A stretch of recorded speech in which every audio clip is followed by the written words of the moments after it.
and welcome to another Drive-In Double Feature. I'm Ryan. I'm Nathan.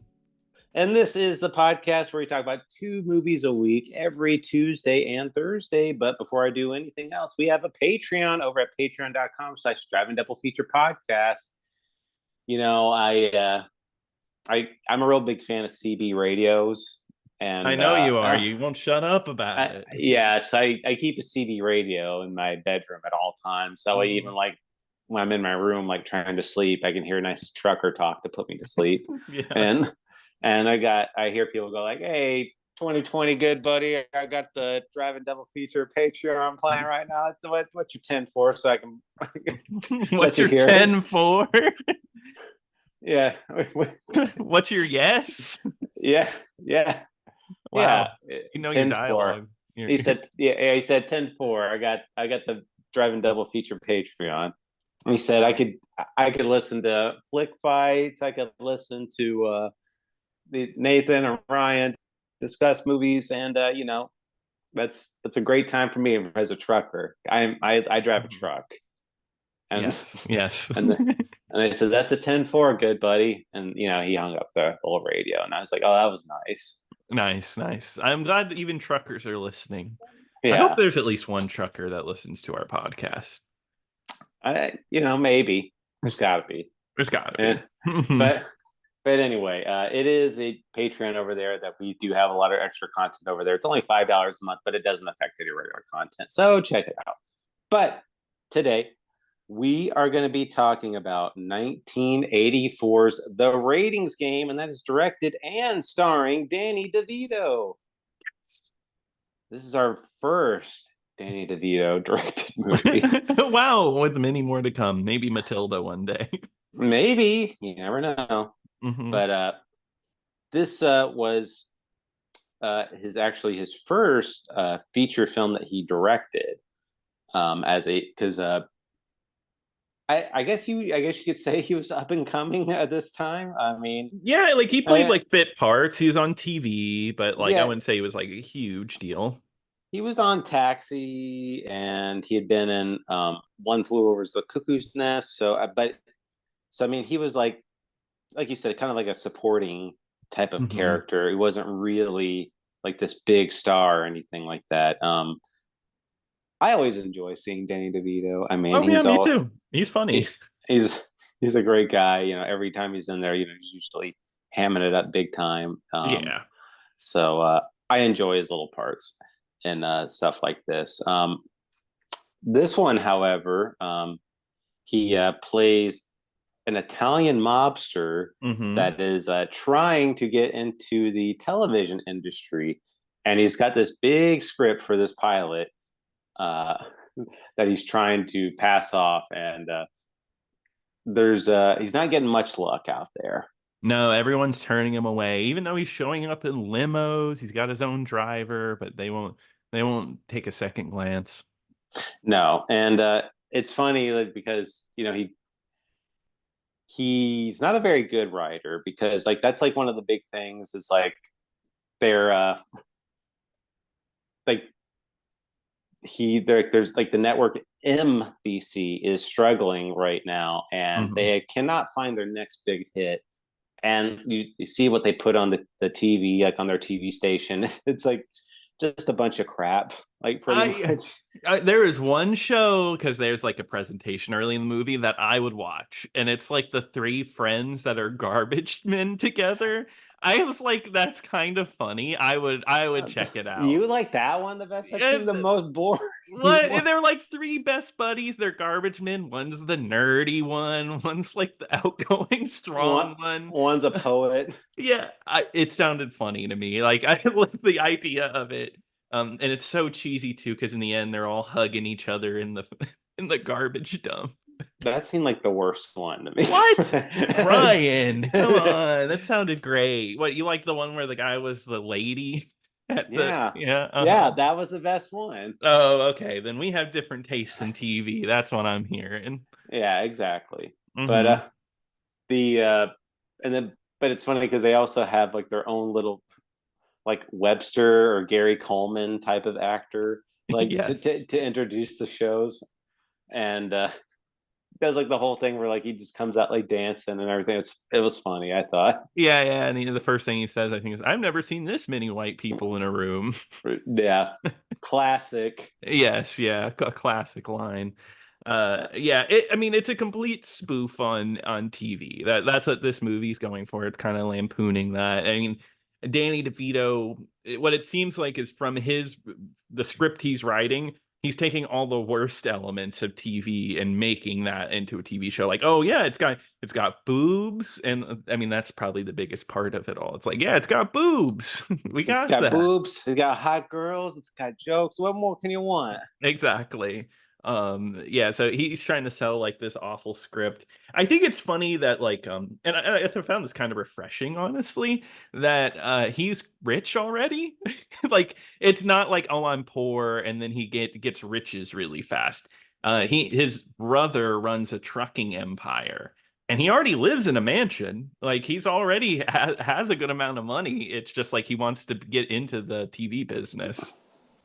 Yeah, and I mean I don't think they ever explicitly state that they're like we're in the mob, but it's like heavily Yes. Yeah. implied like that like this sanitation company is very clearly a front for Hmm. for the mob. But like after he tries to go in and shopping in all these, he gets turned down at every avenue, and his brother's like, look, we came out to California because this is your stupid dream and you get whatever you want, and I'm the one running the business. So either either you make something happen or we're going to go back to Jersey type of thing. Hmm. And um, they do have a bit of a saving grace because they at the NBC like things are so bad that they're just letting go executives left and right, and Yes. they tell this one guy that I guess green lights a lot of shows that it's like, okay, like this is it, you're fired. And he's like, ah, oh, no. And they're like, you have until 5 o'clock though to do your job. So for some reason, they even though this guy they just fired, they still give him a lot of power. Like, yeah, he's gonna be fired by the end of Eh, the day, but yeah, he has so much power. I thought that was so silly. Like, it was like, Stupid. yeah, he's getting fired, and yet like Danny DeVito shows up and is like, I have this show, and he's like, oh, I know how to screw these guys over. We're pushing it to pilot, and he has the ability to get the show ready to film, even though he's leaving. Yeah, so he pretty much green lights this horrible show Hmm. that Danny DeVito brings to him, and they're just like we can't believe like this is actually got green light, and Danny DeVito is so happy when he starts to throw his own party, and Hmm. he's got like all kinds of like decorations and cakes and everything like that, and he he's even got like Danny DeVito has like a girlfriend too at the beginning of the movie, which is like this really gorgeous woman that's like Hmm. clearly out of his league, but you know is obviously there just for the money. But she's like, okay, this party's lame. You said there'd be a bunch of famous people here, so I'm leaving. Hmm. And And then he also has a gay best friend, Skip. well, yeah, that's like his secretary or like his Yeah, assistant or whatever. yeah. And but the funny part was like when she's like leaving the party, Danny DeVito goes to a chauffeur. He's like, hey, she's leaving, but I can't let her leave like this. So why don't you just go home and just make it look like an accident happened, and she doesn't make it home. And he's like, boss, I can't do that. It's my night off. He's like, oh yeah, sorry. Yeah, this movie has like a bunch of little moments like that. Um, Yeah, really silly. uh-huh. But no, that party scene is just kind of funny because like because he does finally get greenlit and he's just so happy and he invites all these famous people over and nobody shows up. And it's the way Danny DeVito like tries to tout that he knows people. Like I, Oh I yeah, I I love like the dinner or when he goes to the restaurant and they hide him behind like the plants, like pretty much like they have like an ugly section is the way I think it was like hide yeah, him away from everybody. And he's on the phone. He's like, "Oh, I got Alan Alda on the phone." He brings up so much in this movie. yeah. Alan Alda gets brought up a lot, but I think because MASH was like the number one show at the time. So, Yes, yeah. but yeah, he goes like, "Oh, Alan Alda, I think you and Carol Burnett would be great for my next movie." Hmm. And they're just like, "Oh, you are interested? Oh, sounds great!" Like, and everyone just kind of like turns their head in the restaurant, like, Oh, And wow. He does know somebody. and they're like, "Oh, Mr. DeSalvo, you have another call. Oh, hello, Johnny Carson. Oh, nice to hear from you." Yeah, yeah. And it's, it's bits you'd see in another movie, but the way that it's delivered is pretty funny. I think Danny DeVito is always silly, as we talked about. He's funny. I mean, like he's totally clueless Hmm. about everything. He just thinks that this show is going to be like perfect and like everyone's going to love it. Yeah, because like the main guy even quits the show, the guy they hired to be the star, and Danny DeVito's like, well, I'll be the guy. And the main guy's supposed to be like a handsome guy, new to college, like college freshman maybe. And he's like, Yeah. no, I can be him. That's fine. Uh, yeah. But he does meet Rhea Perlman, who's Mhm. Danny DeVito's real life wife. Yes, they've been married forever, right? Yeah, married and divorced, Yes, or yeah. about to be Separated. separated Hmm. multiple times. Yes. Um, so yeah, they're in this movie. She kind of plays a somebody that works for like the people that do like the ratings for television, Hmm. and you Ran know, by Kevin McCarthy from Invasion of the Body Snatchers, which is oh yeah, which is really weird because it's a very small part. and he's a very sleazy guy in this movie too. Yes, yeah, because he's just always bringing women into his office to sleep with. Yeah, his secretary and all that. But Mhm. she kind of takes all like the ratings numbers and everything, and she's trying to get for this big job promotion in the ratings board. But her boss had gotten invited to Danny DeVito's party, so when she shows up, he's like, "I don't know who you are, like, but you're a nobody. You should get out of here," type of thing. And she's like, "Oh, leave." He's like, "You know what?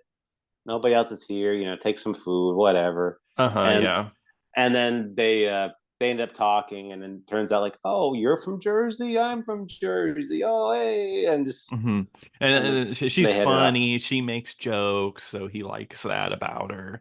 Um, and then they start to date. I mean, like, and their romance is interesting because he tries to go with other women. He's actually like, no, I can't be with anybody else. I like this girl too much because there's that scene where she's on her balcony, and he gets her to sing like a theme song to some TV show. And he's like, you're the one, you're the girl.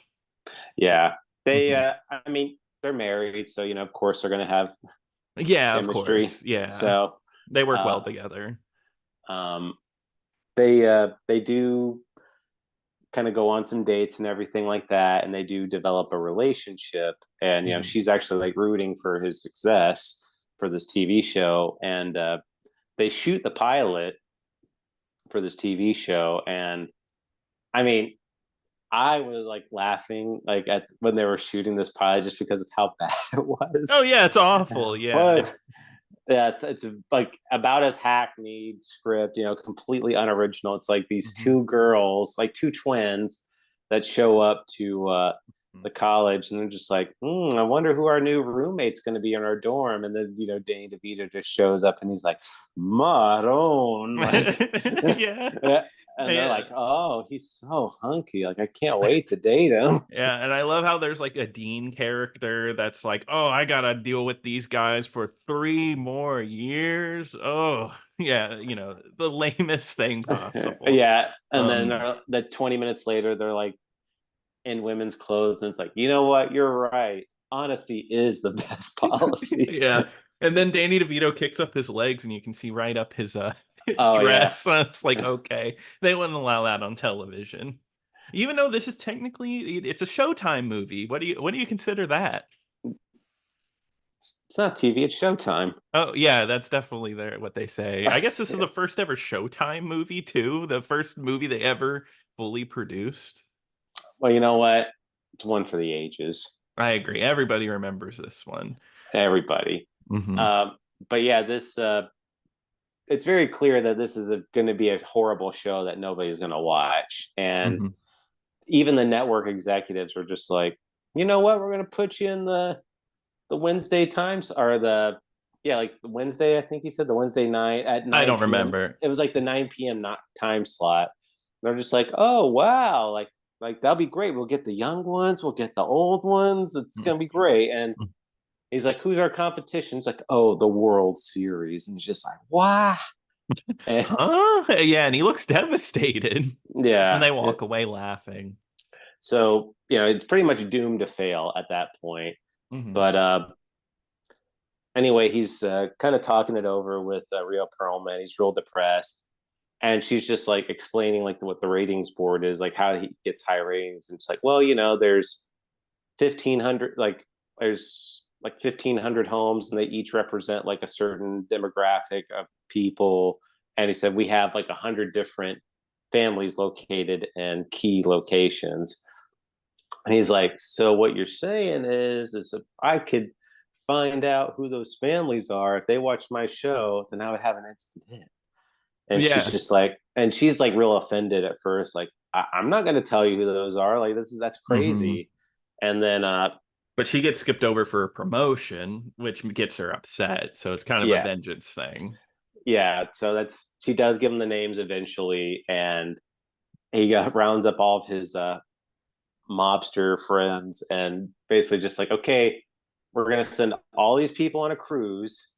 And then we need you to break into their homes and watch the show. Yeah, that's probably And like the most bizarre part, joke or comedy bit of this is that getting all of these families on the one cruise ship, and we get scenes on the cruise ship. It doesn't have to do with Danny DeVito or nothing. That's like a whole separate thing. but Uh, one part I thought was funny is when he was talking to one of them was just like, so you want me to take me and my guys and go to these innocent people's homes, break in and live inside there and watch their TV? And they're like, yeah. He's like, I'd love to. yeah, and one of the mobsters that breaks in is Michael Richards, Cosmo uh, Kramer from Seinfeld. oh well, speaking of that, yeah, you're Yeah. right. Michael Richards is there, and he actually has like he's in multiple scenes. Yeah, he And has lines of dialogue. but what I should go back to is at the beginning of the movie when he's interviewing different network executives. One of them is played by Jerry Seinfeld. Yeah, that's a bit part. Like he says one thing. Yeah, and I mean, this is before Seinfeld, obviously, so I'm sure Yeah. nobody like was aware of who he was. But he was just like, "What kind of show is this? The show should be about nothing." Yeah, it's really funny how predictive it was. Is predicting the future. George Wendt shows up. Second time we've covered a movie with him in it Yeah, on there. yeah. George Wentz there, and as one of the family members. But yeah, they go onto this cruise ship, and basically they're like, okay, we're gonna have you guys stay on this cruise for like a week long. They do break in, they watch the TV, and it's like they have an instant hit. It's like monster numbers, just Yeah, like because literally every TV in their rating system is watching this show.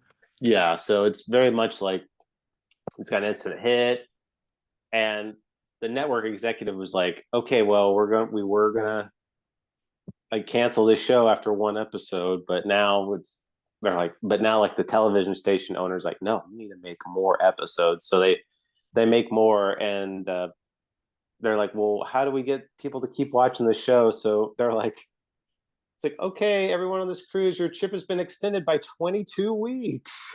Yeah, and they almost form a mutiny, but of course it's mobsters on there. So like, where do you think you're going? You're gonna Yeah. go down there and play shuffleboard.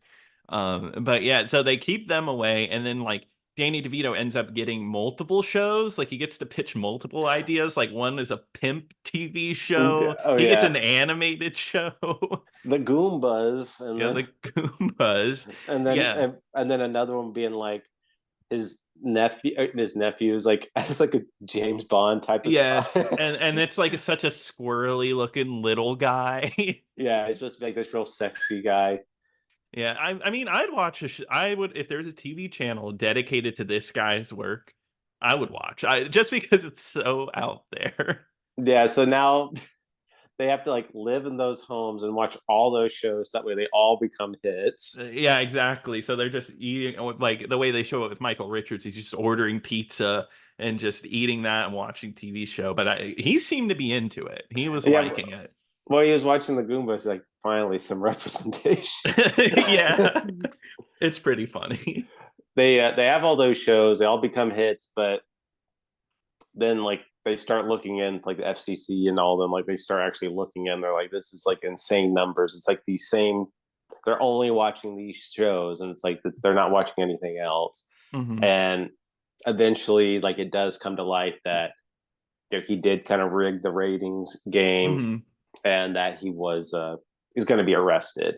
But he's been nominated for a Viewers' Choice Awards. Yeah, which is picked by the people. And like I guess that's his whole deal. The ending arc of the movie is he just wants to hear his name gets announced. Not even win. He just wants to hear his name at this award ceremony. So it becomes like a like he's got to disguise himself as this old award winner Yeah, in order to get into the award ceremony without getting arrested.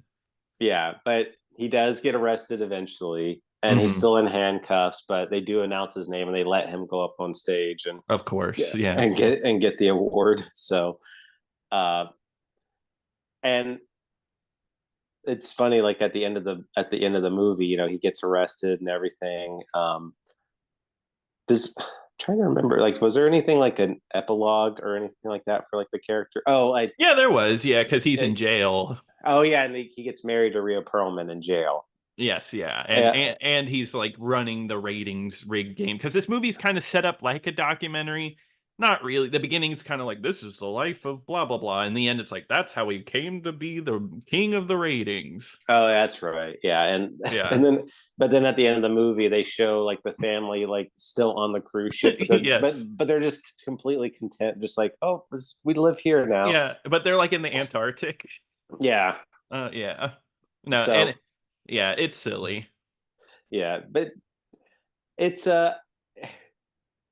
it's it's not a remarkable comedy by any. I know we're making it sound like a lot funnier than it is. We are pointing out the best parts of this movie. There is a good amount of fluff in some parts. Like I Yeah, feel like we skipped some parts of this movie. yeah, we're maybe heaping a little more praise than the movie deserves, to be quite honest. But I agree because I was feeling the same way. I was getting to the end and I was like, well, I don't love this movie. I think it's funny. I like it. I think it's admirable. eh, I do think it starts to slow down a little bit once you get to the end of it. it's for me, it's like it's a decent comedy. Hmm. It's not anything remarkable, and I can see why nobody ever really talks about it. To be Hmm. honest, there's nothing in here where I'm just like the funniest parts are just like the moments that I mentioned, but they were never really like, oh, like my sides or like Yeah, gut busting. I don't know if I laughed out loud that much. Yeah, it's just like funny moments that are in here. I wouldn't say Hmm. like this is stuff where I'm like, oh my god, it's like the funniest thing ever. So Hmm. it's it's not a great comedy. I'll say that it did a halfway decent job of making me chuckle a couple of times. Um, but it's nothing in here where I'm just like, oh yeah, like this is going to be one of the greats. Yeah, no, no. It's definitely not memorable. I think Danny DeVito has directed better. It's not like, it's a first feature. He'll go on to make better stuff like War of the Roses and Matilda, even better movies. Yeah, Hmm. so it's a good first attempt. I would say like it's a good stepping Yeah, stone. and and it's also good for a first ever cable movie for Showtime, like paid cable, whatever. Like, it's their first time doing that. Those movies don't really have good reputations sometimes, especially from this era, but I think it does fine. I'm sure it played a lot back in the 80s. Oh yeah, you probably like go on. It's like 8 a.m. every day they play this Yeah. movie. It reminds me of when I was watching Ernest movies on HBO over and over as a kid. That's just how there was just had there's certain movies. Yeah, those were the days. Those were the days. I miss Ernest. Yeah, I do too. But Mhm. uh, would I recommend it? I don't know. I probably not, honestly. But I, I, I mean, it's not bad. It's not like a horrible movie or anything. But I'm not saying it's not worth seeking out either. Yeah, I don't know. It's weird. Yeah, I'm gonna lead towards no. It's not like I'm gonna tell you like you should go see this or anything. It's more like if it was on and you saw it, which I don't know if it's ever on ever anymore. But this would be like one of those movies like I would watch on like a lazy Sunday and be like, yeah, okay. exactly. Yeah, that's probably the best time to watch it. If you need to choose a movie, there's probably better choices, especially if you need your Danny DeVito fix. Watch Junior, watch Twins, something like that. Yeah, watch one of those. Yeah. But yeah, so I'm gonna say no, I don't recommend, but it's definitely not a bad movie. No, it's not. Yeah. But I think that's going to do it for the ratings game. So, Nathan, I don't know about you, but it's starting to get kind of spooky out right now. It is spooky. The full moon is out. It's dark, cloudy, and I might even hear a wolf howl in the distance. So, you know what? It is October, and it is time for a month of horror, like we always do. And we are going to get it started off the Tuesday. I think that's October 1st is. Yep. Yeah, so right at the start of October, October 1st, we are going to be talking about Lucio Fulci's City of the Living Dead, which is streaming right now on Tubi. But Ryan, what are we going to be covering on Thursday? Well, Nathan, we're going to be talking about 1980s The Changeling, which is on Tubi. Just to clarify, the one with George C. Scott, not the Angelina Jolie movie. Oh, So, dang it. That movie's equally as scary. I mean, what's more scary about your child being kidnapped? I mean, it sounds I mean, pretty it is horrific to me. yeah, that is horror, child kidnapping. So, I mean, but Yeah. no, we're not going to be talking about that. It's just a regular old non-scary haunted house. So Okay. it's going to be The Changeling. Like I said, it's on free for right now on Tubi. But that's going to do it. Thank you so much for joining us today. If you have any questions or opinions, please email us over at driveandoublefeaturepodcast@gmail.com. Don't forget to follow us on X at DIDFpod. And once again, check out the Patreon at patreon.com/driveandoublefeaturepodcast. But until next time. Until next time.